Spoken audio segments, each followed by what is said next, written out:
The acronym that I've heard for luck over the years, the word luck is laboring, L, laboring, U, under, C, correct, K, knowledge.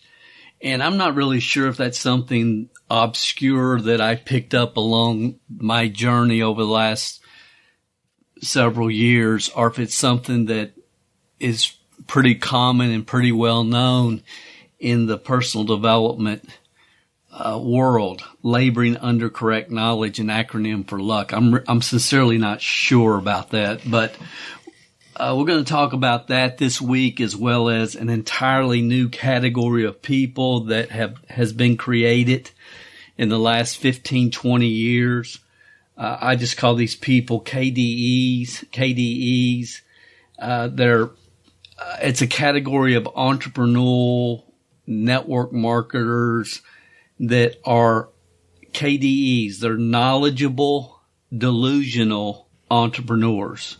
My name's Dale Calvert. We're going to talk about these two ideas and more in this session 258 of the MLM Success Podcast. I appreciate you being here. Welcome to the MLMSuccess.com podcast, the show designed to return the network marketing industry to its roots of personal growth, leadership development, and wisdom of the ages success principles. We share with you real success stories from real people that we hope will inspire and encourage you personally and help you progress forward in your business and your life. We believe if you build people, people will build the business. Now here is your host, who has been called the number one mind in network marketing, the MLM Prophet, network marketing virtual mentor, and a host of other names that we will not mention because this is a family show. Frankly, he's just a small-town guy that figured out that the real product in network marketing is people. Dale Calvert.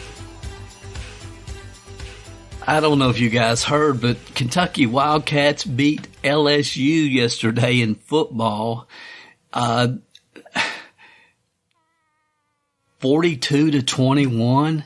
They dominated. So Will and all my buddies and listeners in Louisiana, sorry about that, but man, they look good. They looked really good. Best game of the year by far. And so now that really sets up an interesting situation, especially for me here in Atlanta.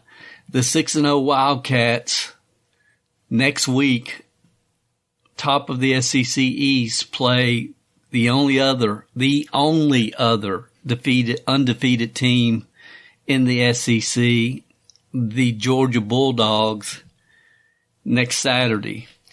Of course, many of you know my wife, Dawn, is a huge Georgia Bulldog fan. She grew up here in Georgia and has always followed the Bulldogs.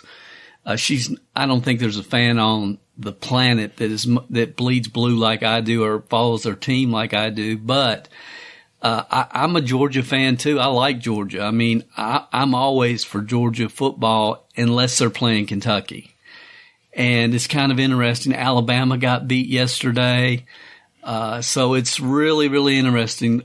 The early line, somebody said that Kentucky is a 25-point underdog against the Georgia Bulldogs next week.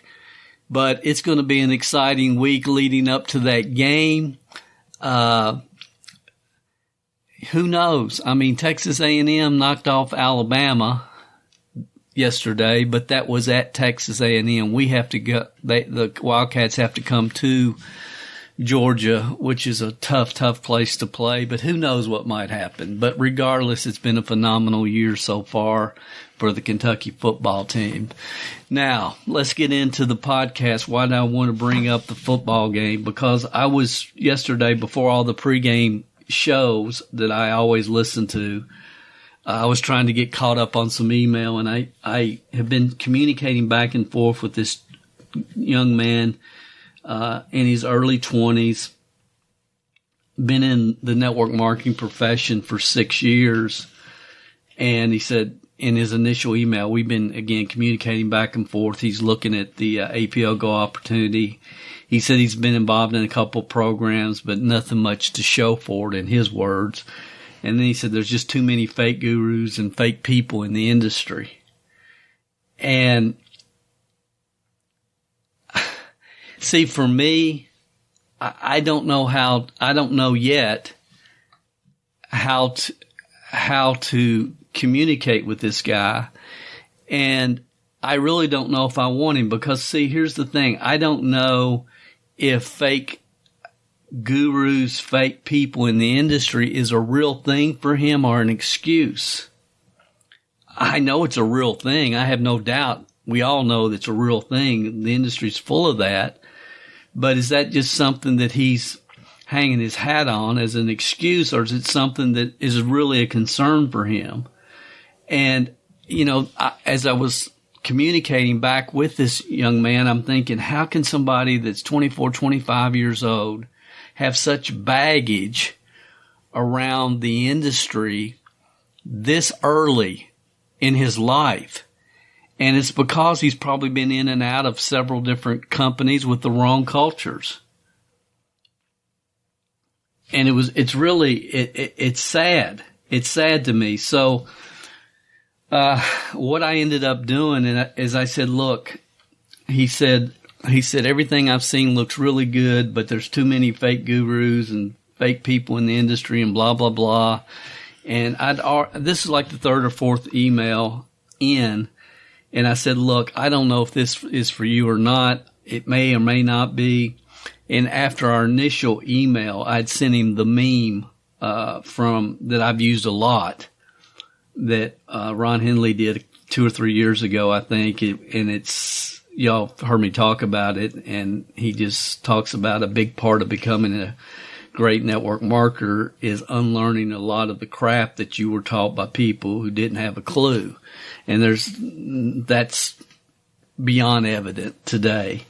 So I had sent that meme in my initial email. And basically what I did with this guy is I said, look, here's what I want you to do.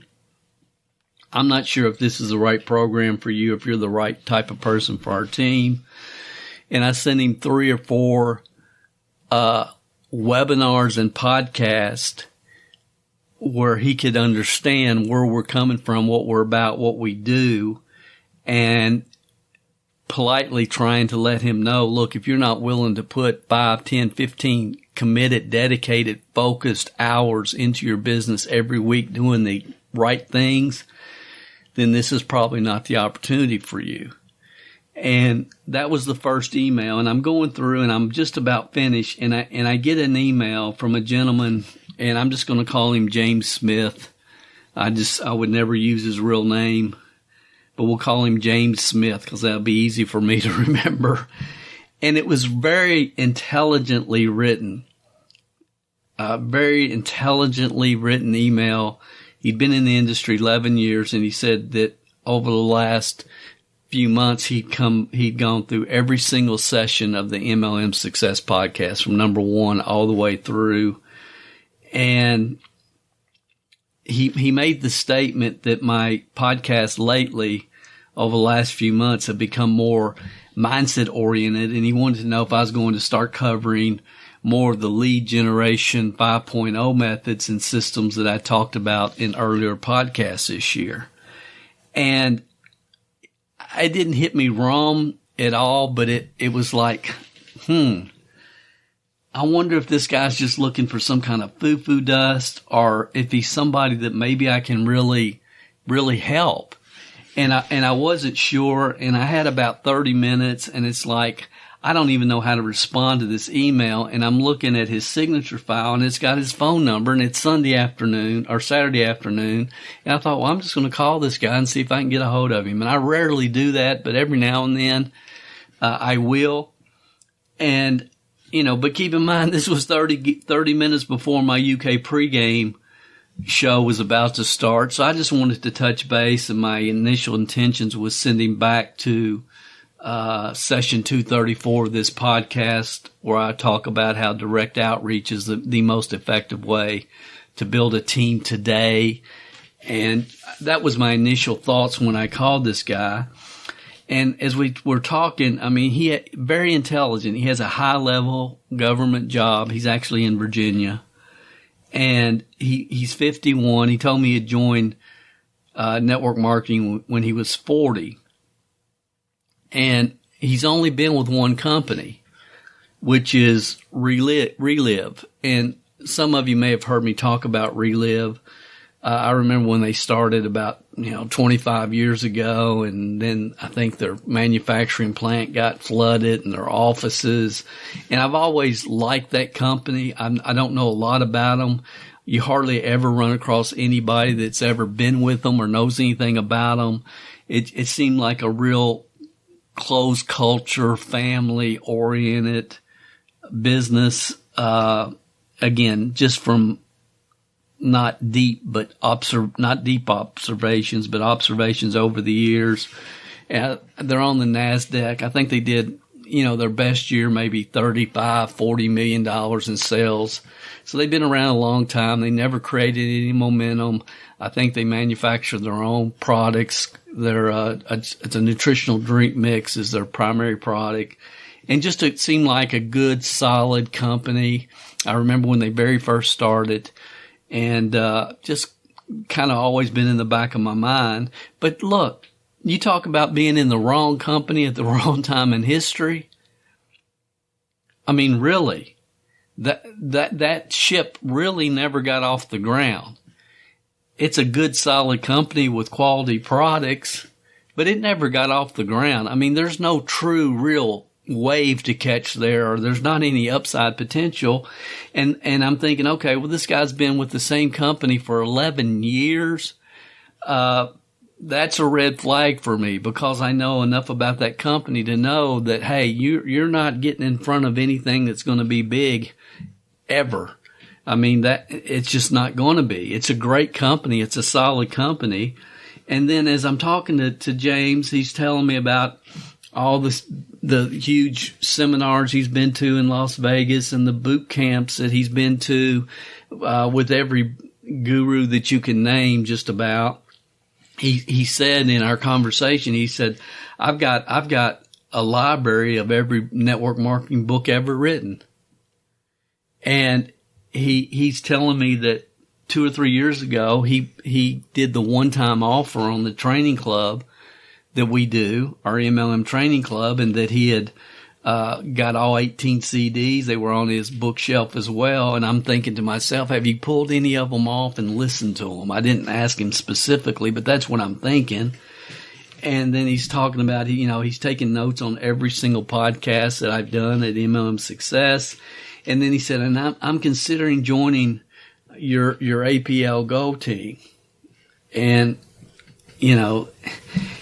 and the truth, the absolute truth is, James, I don't want you on our team unless you can clean the slate and start all over. And listen, I am not trying to offend you in any way at all.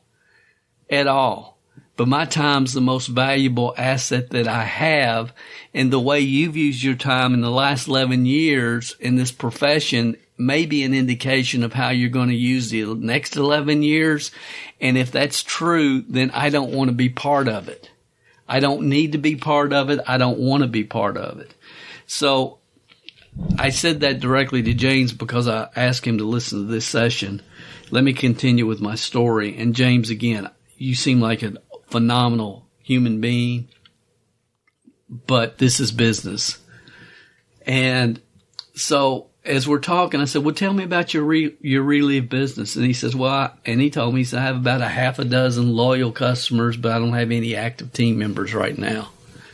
Okay, 11 years, a half a dozen customers and no active team members. And again, guys, I've had these type of conversations over and over and over and over. This was probably the most intense, and probably the reason I decided I've got to do a podcast on this. But as we're talking, and I'm, again, just really personable man, very personable. I said, well, how are you recruiting? What are your play 1, play 2 set up for recruiting? And he told me that 3 years ago or so that when we were setting up Play 1, Play 2 sites for MLM Training Club members, which we're no longer doing, but when we were, that we had set up a really good site for him, for his Play 1, Play 2 for his recruiting, but that he had accidentally let the domain expire.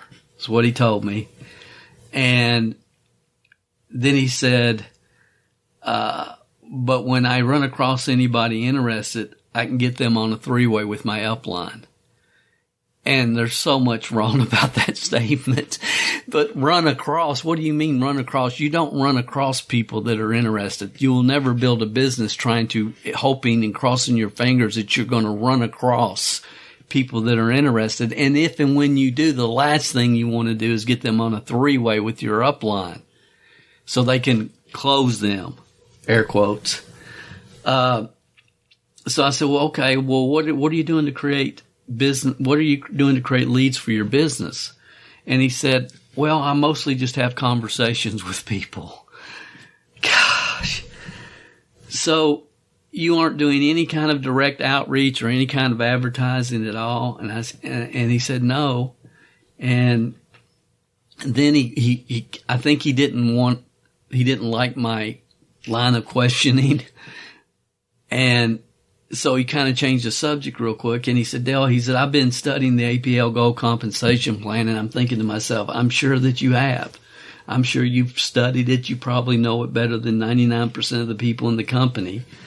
And he said, to me, it seems like, the most lucrative plan I've seen, and the best place to start would be at that diamond package. He said, can I get a link so I can get plugged into your team? So he asked me for a link. And I said, Mr. Smith, I said, this conversation has really meant more to me than I could try to communicate to you. But I want you to listen to my podcast on Monday. And at that time, I knew that this was the direction I was going to go. And I said, if you still want to join after our team, join our team after you hear the podcast, just give me a call or send me an email.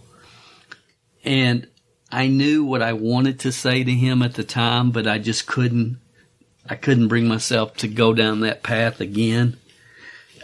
Because sincerely, I'm so worn out with these conversations. It's just kind of mind blowing. And, James, without question, is what I call KDE, a KDE person. He's a knowledgeable K, knowledgeable D, delusional E, entrepreneur. And maybe not even an entrepreneur, but a wannapreneur. So the last thing that I would ever want to do is offend, what do we call him, Mr. Smith or anybody else. And just to talk to you for a second, I mean, you're obviously a very intelligent human being. But the only way I would want you on our APL Go team, again, is if you can try to wipe your slate clean. When I got off the phone, I realized that over the last many years and within the last 12 months, I've talked to dozens, if not hundreds of people like this. And I even have some on my team that I would qualify as KDE. And, they're knowledgeable, they're delusional, but, and they have an entrepreneurial spirit, an entrepreneurial want to, but it's like, how did all this happen? Where did these people come from?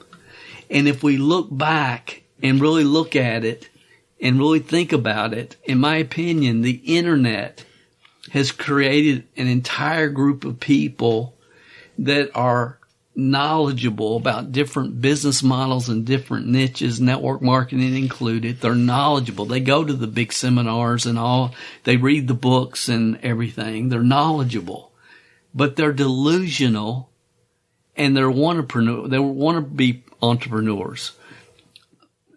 So I'll call them entrepreneurs, but they're really wanna-be-preneurs.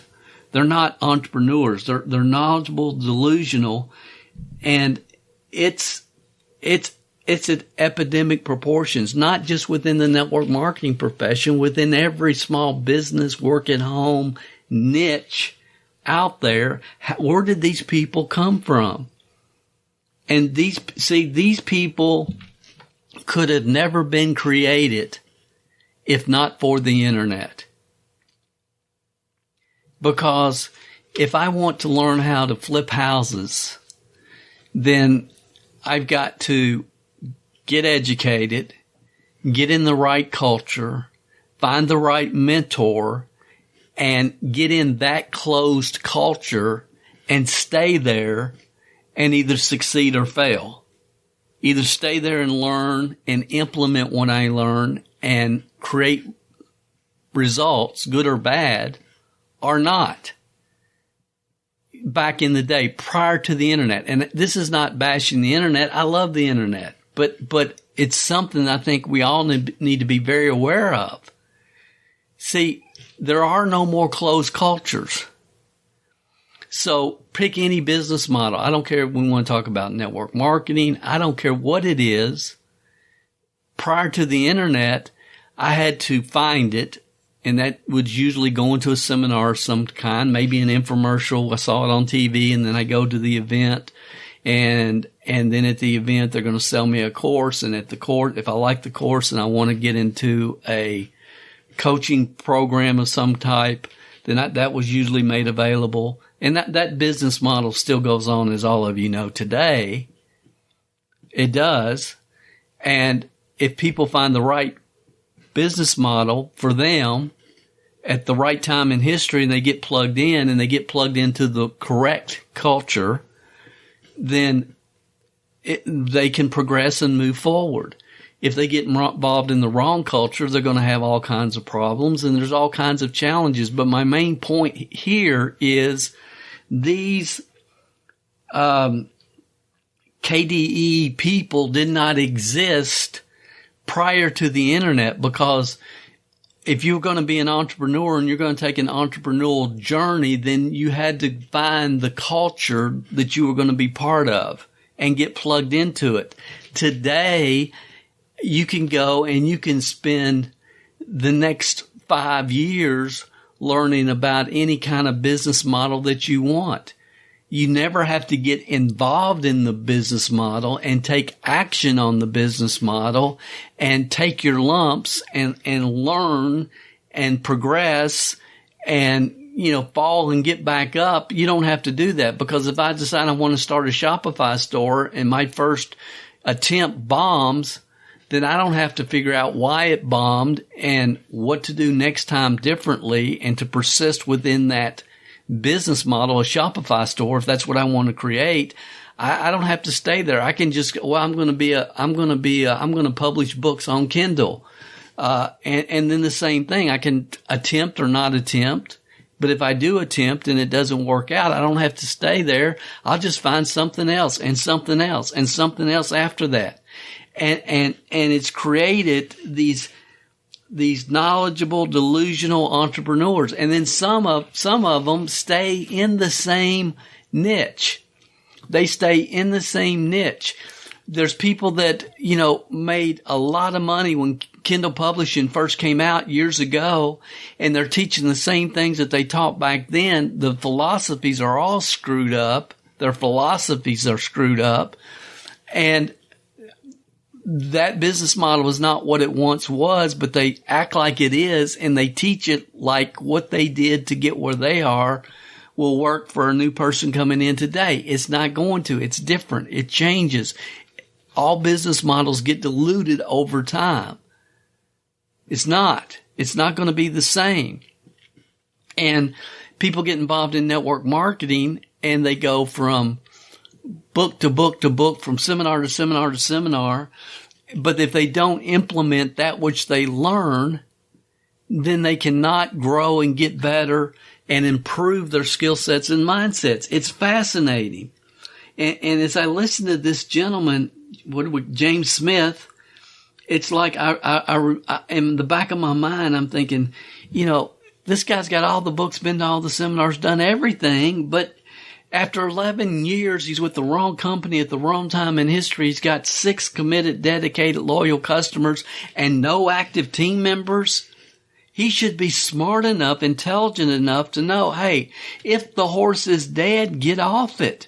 Do something else. Find another company. Find a mentor that's not going to tell you, create conversations. And when you find somebody that's interested, get me on a 3-way. What is that teaching you to do? Except depend upon the 3-way call. I don't get it. It blows my mind how many intelligent human beings are acting the opposite in this profession. It really blows my mind. And then again, that's people that stay within one niche. Most people are involved and have enough knowledge to be dangerous in multiple niches. If you're going to go into the niche, succeed there before you go into another one. If other people have succeeded, why can't you succeed? Well, do I believe in multiple streams of income? Yeah, but you haven't created any kind of significant income with any of the 17 multiple streams you're trying to create. Create one first. My granddad used to say, he's a jack of all trades and master of none. Jack of all trades and master of none. That's an old-timey saying, but it's more true today than at any time in history. It's like so many people, entrepreneurs, have so much facts, useless facts, rolling around in their minds from all the different information that they've put in over the years, never focused information on where am I right now? What do I need to be focusing on to move my business and myself forward? That's never a thought. It's just information gatherers. They have so much stuff rolling around in their mind. Useless facts. I mean, they should, if they want to make money, they should go on Jeopardy or something and put those useless facts to see what they can do with all those useless facts that they have rolling around in their mind. I mean, how's it possible to get so far off track? It just blows my mind. Yet every week I communicate with people that if they don't change something, they're headed right down Mr. Smith's path that he's taken the last 11 years. It's bothersome. It's bothersome. Guys, focus is the most important entrepreneurial trait moving forward from this point in history. I said that 2 or 3 years ago. So there's dozens of people, and I realize that when I'm talking to this guy's got one of the worst cases of entrepreneurial delusion. He's one of knowledgeable, delusional entrepreneurs. He's one of the worst cases I've talked to. But I realize I've talked to dozens and dozens of people like this that did not exist, prior to the internet. They did not exist. And so some of you are as old as I am. You've been in the game as long as I have. And I'm sure this is speaking to you because I know you've been communicating with them as well. And it's like, for me, it's like I have to stop and think about where do these people come from? How is this even possible? So when I think about it and I look at our, APO Go team, the heavy hitters have come and gone on our team, and they always will. They always will. They're looking for the next new thing, the next new hot thing. They're trying to take the skill sets and mindsets that they naturally have and make it work in today's network marketing environment, and it will not.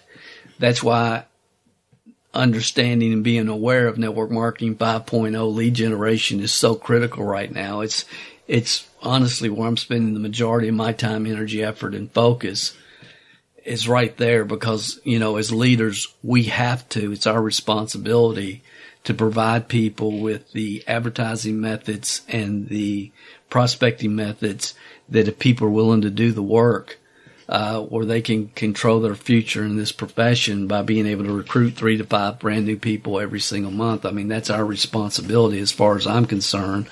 I don't want people out there just grasping for straws. But and then after this conversation with him, and then last night I was involved in all the football activities, and it was just a great, great day for Kentucky football. And then I went back to Mr. Smith and was thinking about this podcast and our conversation I had with him. And I was thinking about our people on our team. And I'm thinking, why, Dale, why are you so proud of your team members, of the people that you get to work with, that you have the opportunity to communicate with? There's no big heavy hitters. There's nobody setting the world on fire. But man, and I started thinking about, Viola in Australia, and Ashley and Boris in Hungary, and Paulette up in Canada, and, Bernadette and Shelley and Shane and Willie and Tony and Marilyn in Canada, and, Joyce and John and about 40 other people on our team that I am just so proud of. And I'm thinking, why are you so proud of these people, Dale? Who's setting the world on fire? And I think it comes down to, these are people that understand what it takes, what it's going to take. And they're willing, they're willing to do the work. They're willing to put the time in and do the work. And not do they just see, here's a rare breed of people in today's entrepreneurial world. The people that will spend time on the right personal education. In other words, they understand this is where I am on the journey. This is where my focus needs to be. And they're not listening to stuff that they understand the concept of just-in-time learning. They understand that I've got to get myself right now to the point where I can enroll 3 to 5 new people a month, or wherever they are on the path. And they're willing to spend the personal education time, and then they're willing to take what they learn and put it into action. They're willing to go to work. And that's a rare group of people today. People tend to be action takers or thinkers. That's their natural tendency, to be an action taker or to be a thinker. Very few people in today's entrepreneurial world have the ability to be a thinker, to be a learner, to be able to learn, and then take action. The ability to do both. Most people are either action takers or they're information junkies. But the rare breed of people, and the people that I'm so proud of on our team, not only are they able to, learn, but they're implementing what they're learning in the marketplace, and that's the only way to refine your skills. The only way to refine your skills is to implement what you learn in the marketplace, get feedback, and refine your skills and keep moving forward. That's the way it works. And again, there's so very few people today in today's environment that have the ability to do both. And I think it's probably a good question to just ask yourself, if you listen to this podcast, what's your tendency? Are you a thinker or are you an action taker? Are you a thinker or are you an action taker? And, we've heard the formula for success our whole life. It's real simple. It's ready, aim, fire. So, get your mind right. And the ready part, I just equate that to, what do you want to accomplish with this business model in the next 3 to 5 years? That's getting ready. What do you want to accomplish? Asking yourself, ready, aim. That's getting educated. Fire. What's fire? Taking what you've learned and implementing it in the marketplace. So the action takers are the money makers when it's all said and done. The action takers are the money makers, period. the action takers are the money makers. That's why we see so many people that do nothing, but work hard and talk to a lot of people that have created some level of success in this profession, in the network marketing business model over the years. There's some people that have done nothing from an education standpoint except through osmosis. But there's some people that they just take constant action. They're talking to a lot of people, exposing people all the time, every day. And because of that mentality, they have been able to create some level of success in this profession over the years. They're what I call bull in china closet distributors. They just take action every day. Out there talking to everybody every day. They're passing out information. They're talking to people. These are the type of people that every day get up and expect to go out to Walmart and sponsor somebody. They're sponsoring people literally all the time, every day. Now, they don't have a clue what to do with them after they enroll them, but man, they're going to enroll them.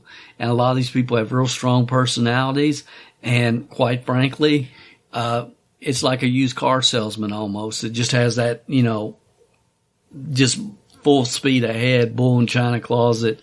I'm going to close you. And they get their $25 membership fee and first order out of people every single week, everywhere they go, but they have nothing to show for it afterwards. So there's a lot of that. And then what I've realized in the last, couple of years, and I talked about this in session 148 of this podcast, is there's also a group of people that are scary for me, because they're usually very intelligent, and their mode of operation is they just fire entrepreneurs. They never get ready for anything. They never get ready. They never think about where do I want to be in 3 to 5 years. They just see opportunity and they jump on it, and they see another one and they jump on it, and it's a constant firing of the machine gun. But they never get ready, and they never aim. They just are constantly firing. And usually these people at some point have hit some level of success at some point. But they're never going to be able to create it again. They were in the right place at the right time at some point in their life. And they were able to, this fire mentality, they just ended up firing the right bullet at the right opportunity. And, it wasn't because of anything they did. It was probably because of the culture they were part of. They were able to create some level of success. And you see that. I didn't even know those people existed really until 2 or 3 years ago. And I just experienced it with a few people. And again, I talked about it in session 148, so I'm not going to get into any more detail on that at this point. But, there's people like that. Most of the people that start a business never ask themselves, where do I want to be in 5 years? Where do I want to be in 5 years? Where do I want this business model to take me? So the KDE mentality, that type of entrepreneur has become epidemic in this profession. It really has. And the older I get, the more I realize that it's harder for me to recognize things that I've never seen before. It's harder to recognize that because, up until 2000, these type of KDE entrepreneurs could not be, there was not a culture which would develop them. Because really prior to that, we could go back as far as 95 if you want, but my point is closed cultures were required, was our only option prior to the internet. Now the internet has given people with this entrepreneurial ADD so many opportunities to get lost, so many rabbit holes to go down that it's overwhelming. And again, when I talked to Mr. Smith on Saturday afternoon, it was like, my gosh, Dale, it really hit me at a different level than I can even, it just hit me at a different level. It's like, oh, here's another group of people, you know, because honestly, I've always given these people the benefit of the doubt to my detriment. I really have. It's like, oh, they're knowledgeable, therefore, you know, they get it. But just knowledge does not mean that you get it. It doesn't. Just because you're knowledgeable doesn't entitle you to anything. So it's an epidemic. This KDE is an epidemic, and what is the cure? And it's really not that difficult to figure out. It's, you know, if we take a breath and back up a little bit, because there's some of you, listen to me, you got this KDE. You're knowledgeable and you're delusional. Some of you have this. We'll say, Dale, I'm not delusional. Look at my library. Look at all the books I have on network marketing. How can you say I'm delusional? Because knowledge without action leads to self-delusion. I don't care how many books you have in your library. What actions are you taking? And see, it's really not hard to figure out. It's two things. Knowledge plus action. You know, I talked about it last week. There's nothing more powerful than applied knowledge. Applied knowledge. So, when we look at the acronym for luck, labor under correct knowledge. Laboring under correct knowledge creates luck. And again, I would be real curious if you guys send me an email or something. I'm just curious if that acronym is real popular. Cause I've used it so much over the years. I don't know if it was just some obscure, something that I heard, at a seminar and wrote it in my journal, and I've been using it and teaching it since that time, or if it's really mainstream or not. I sincerely don't know. I mean, I know you can have anything in life you want if you help enough other people get what they want. I know that's mainstream, but I don't know if this is laboring under correct knowledge is just, I don't know where it came from or if it's widely used or not. And if I ever do see it somewhere else, I would assume that it's widely used, but I really don't know. And I guess it doesn't matter as long as we get it, right? So labor under correct knowledge. Well, what does labor mean? It means work. You're applying what you learn. Working. Labor is working. You know, when I first got involved in this industry, you know, my first two realizations were the work ethic in this country, the United States, stink, and that people will lie. They say they're going to be somewhere. They say they're going to do something. They don't do it. And they get involved and they're just not willing to work. And then as I've thought about this over the years, it's like, you know, it's not really a work issue for a lot of people that are involved in network marketing. It's not that they don't want to do the work. A lot of these people are working every single week, 40, 50 hours a week in jobs that they cannot stand. So it's not that they're not willing to work. So if it's not work, then, and for some people, they're just lazy. Okay. That is the issue for some, but not as many as I thought it was, because what I realized over time, it's not that they're not willing to work. It's that their self-image, their fear of failure, fear of rejection, fear of what somebody else will think about them is what prevents them from doing the work.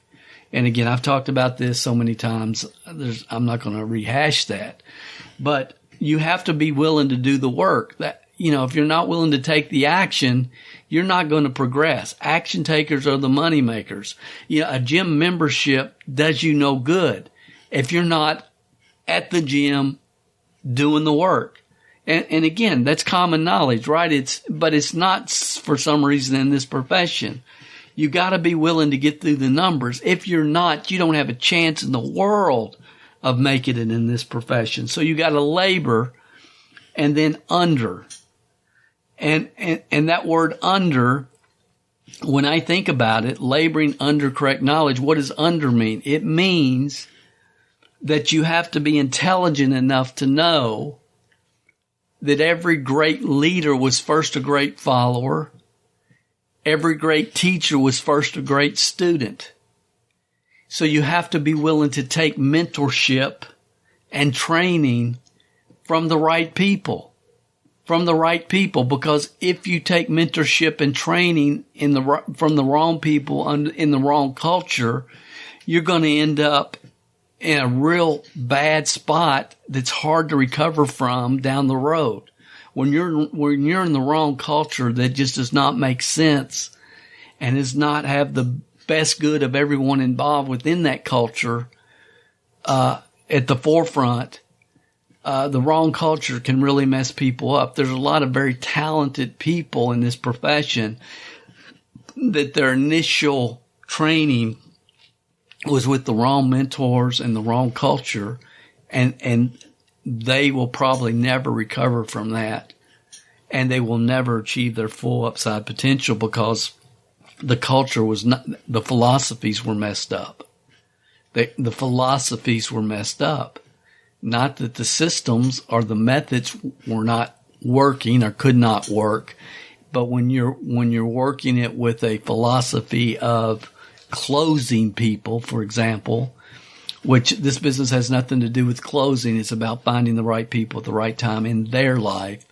And when you have these philosophies that are ingrained in you, it's really hard to get rid of. So laboring under correct knowledge. And again, wisdom of the ages systems, wisdom of the ages knowledge. That's correct knowledge.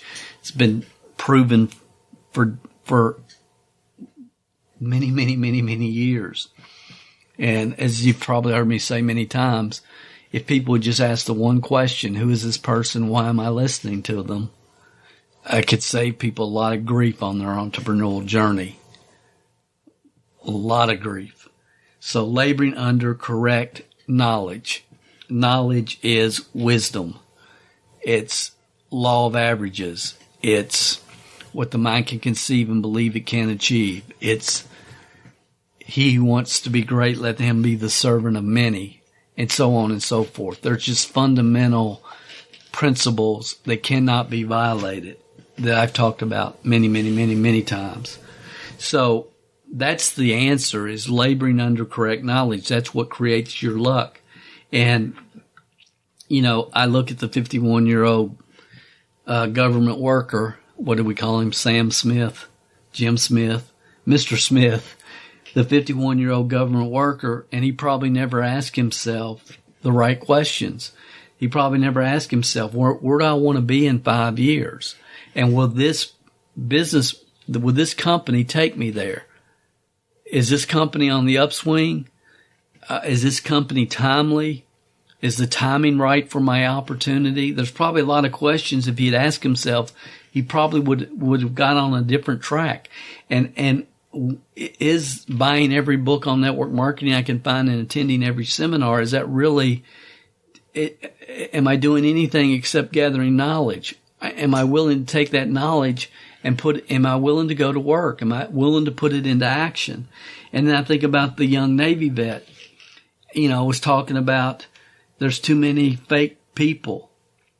And if I assume and give him the benefit of the doubt that he's got a strong work ethic, then the only assumption I can come to with this young man is over the last 4, 5, 6 years, he's been put into systems that were the wrong cultures, were the right sequential knowledge base was not being taught. So that was my Saturday, you know, communicating through email and then on the phone. And it was like a real awakening for me regarding this epidemic that we have right now that we've never had before. We haven't had, you know, for many years, but have been developed. This knowledgeable, delusional entrepreneurs. And if we can just stop and take a breath and think about this, there's two important ingredients to success. The right systems at the right time in history with the right company, but it has to have an underpinning, a foundation, which is wisdom of the ages. Wisdom of the ages philosophies. You know, you can listen, there's a lot of people that have, you know, timely ways to promote and market your business that will diminish over time. But if what they're teaching is not built on the foundation of wisdom of the ages philosophies, then that's how wrong cultures are created. So you got to have both there, but you have to have the right knowledge and, you know, with the right philosophy. So those kind of go hand in hand. And then you've got to be able to make yourself get into the marketplace and go to work. Once you have the correct knowledge and understanding, if you go to the marketplace and put it to work, then you cannot fail if you do it consistently over a period of time. You cannot fail. I talked about this last week. But if you're hit and miss, like I was my first 3 years in this profession, and go for a while and then not do anything for a couple of weeks and then go again for 4 or 5 weeks, and then, you know, have an emotional yo-yo and never get into a consistent routine, then you cannot expect to have skill set development at the level that you should, and you aren't going to get there in 3 to 5 years. Being an emotional yo-yo, up and down and down and up. It takes consistent effort, putting the right practices into the marketplace consistently. So I hope this has spoke to some of you. Mr. Smith, I'm sure I'll probably never hear from you again, but look, this business is not for you if you're not willing to wipe the slate clean. And for the rest of you listening that suffer from this KDE, my advice to you would be the same. You got to wipe the slate clean.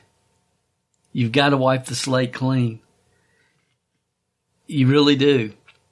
You know, sometimes you just got to quit and start all over, refreshed.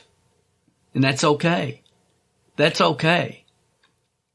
And it's really okay to just quit and say, you know what? I'm wiping the slate clean. I'm going to start all over refreshed. Because one of the biggest challenges is, you know, the quote Ron Henley said, you know, it's like the biggest challenge is to becoming a network marketing leader is to erasing all the crap you've heard by people that never built a team, that don't have a clue. So just to kind of wrap this up, what do you have to do to create your network marketing luck? And I think it starts with really a decision on what do you want to accomplish in your business in 3 to 5 years? Because until you know why, the how doesn't matter. And then, are you willing, you know, this is what I want to accomplish. Are you willing to labor under wisdom of the ages principles and correct knowledge and get through the numbers every single week to build your network marketing team? I mean, that's really what it comes down to. There's not a lot more than that. Is, are you willing to work? Are you willing to work? Are you willing to learn and implement what you learn? If you do, if you are, then there's no business model in the world that can offer the long-term residual income and legacy wealth of network marketing. But we've gotten so far off track in so many ways that sometimes you just have to stop, take a breath, refocus, refresh, wipe the slate clean, and say, look, this is where I want to be in 3 to 5 years. These are the systems and programs that can take me to where I want to go. I'm going to wipe the slate clean. I'm going to get through the numbers, as many as I can, on a daily, weekly, monthly basis. And I am going to expect success and just go for it. Laboring under correct knowledge. Laboring under correct knowledge.